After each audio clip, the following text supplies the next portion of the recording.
Nakiisa si Kiko Pangilinan sa selebrasyon ng Buwan ng Kababaihan sa Misamis Oriental. Pagsugpo sa korupsyon ang isinulong ni Ariel Kerubin sa Laguna.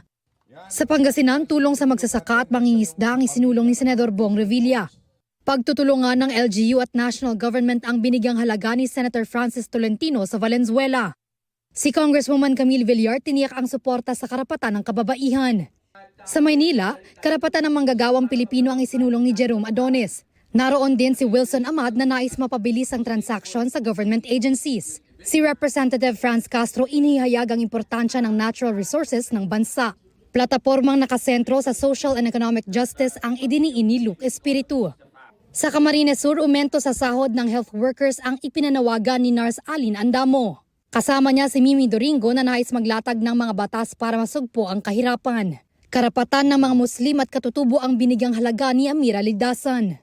Si Liza Maza itinutulak ang pagkakaroon ng independent foreign policy.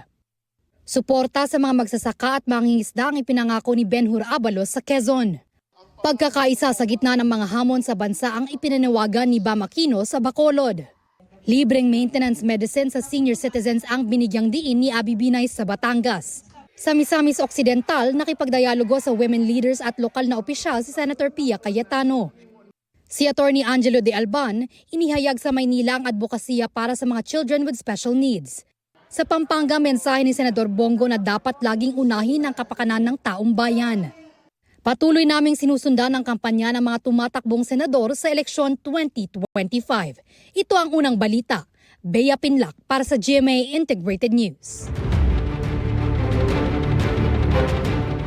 Gusto mo bang mauna sa mga balita?